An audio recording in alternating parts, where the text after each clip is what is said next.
Créer son entreprise, le rêve de beaucoup de Français, encore faut-il savoir comment s'y prendre. Dans le Doubs, la coopérative d'activité Copilote aide les porteurs de projets, un soutien logistique dont a bénéficié Isabelle Barbès, une femme passionnée qui vient d'inaugurer son entreprise de poterie. Thierry Chauffour et Laurent Brocard l'ont rencontrée. Après 2 ans d'efforts, elle voit enfin la concrétisation de ses rêves. Un atelier de poterie à Recologne dans le Doubs où elle pourra créer des pièces et donner des cours. Salariée pendant 6 ans, Isabelle Barbès s'est lancée dans le grand bain de la création d'entreprises. Face aux difficultés, elle a choisi de se faire accompagner par une coopérative d'activité. Copilote m'a plus qu'aidé, il m'a vraiment porté. Il m'a porté en me donnant des directives sur quoi faire pour avancer dans le bon sens.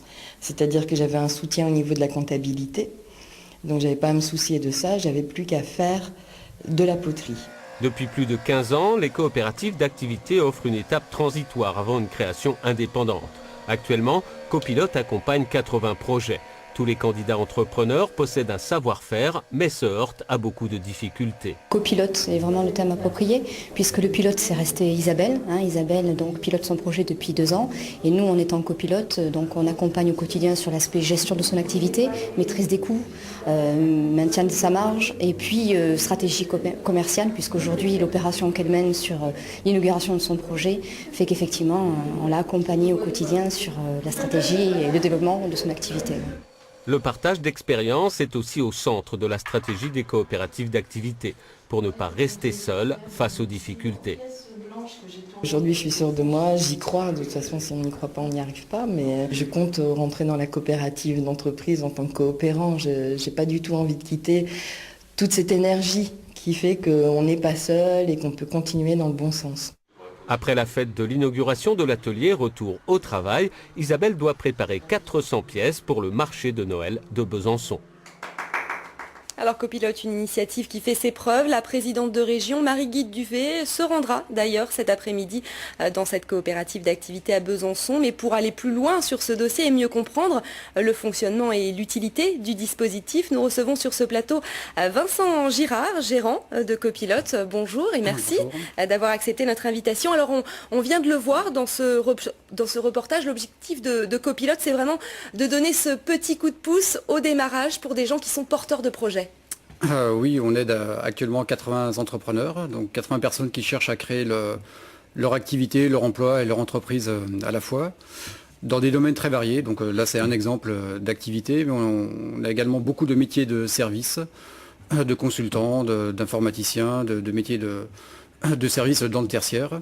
Voilà, répartis à peu près équitablement entre Besançon et puis le Nord-Franche-Comté. Alors concrètement, comment ça se passe? On a une idée, on a un projet, on vient vous voir? Oui, on vient le voir, on étudie le dossier, le projet, on donne quelques éclairages aux porteurs de projet, et puis après, on passe à la phase de test en grandeur réelle, c'est-à-dire qu'on va copiloter le porteur de projet pour l'aider dans son démarrage et son lancement opérationnel. Alors c'est du portage salarial, mais pas seulement, je crois. Il y a aussi un vrai accompagnement de l'entrepreneur. Oui, ça va bien au-delà, c'est une coopérative d'entrepreneurs, donc ça veut dire qu'effectivement on utilise le portage juridique de l'activité salariale de l'entrepreneur pour simplifier le démarrage, donc les gens peuvent démarrer immédiatement.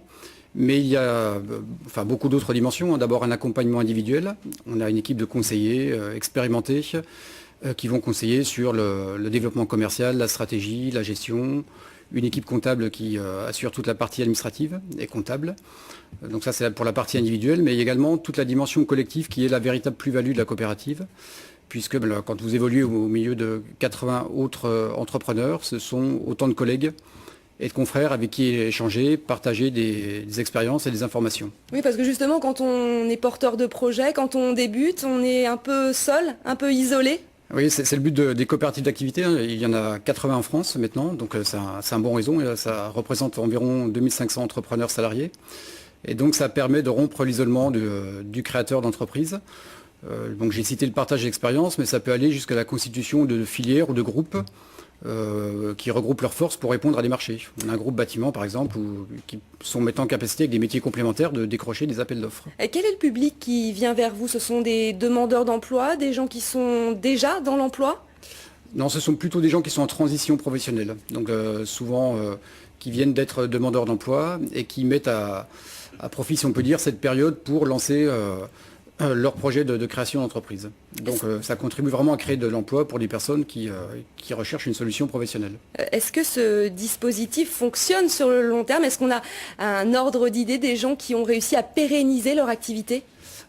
Oui, nous, on a créé quand même depuis la fin de l'année 2002, donc on commence à avoir un bon retour d'expérience. On a environ 50 à 60% des gens qui arrivent à consolider leur activité. Et une fois qu'elle est consolidée au sein de Copilote, la sortie pour création est une étape administrative, mais l'activité est pérennisée. Donc il y a très peu de casse ou d'abandon une fois que les gens sortent de Copilote. Alors certains deviennent entrepreneurs individuels, d'autres choisissent de rester dans la coopérative. Oui, la plupart ne connaissent pas le système coopératif quand ils rentrent. Mais bon, ils le découvrent au fur et à mesure et on a aujourd'hui une quinzaine d'entrepreneurs coopérateurs qui sont restés dans la coopérative et qui continuent à développer leur activité et qui sont autant de références ou d'exemples, si on peut dire, pour les jeunes entrepreneurs qui arrivent. Eh bien, merci beaucoup Vincent Girard d'être venu nous parler de ce dispositif Copilote. Merci à vous.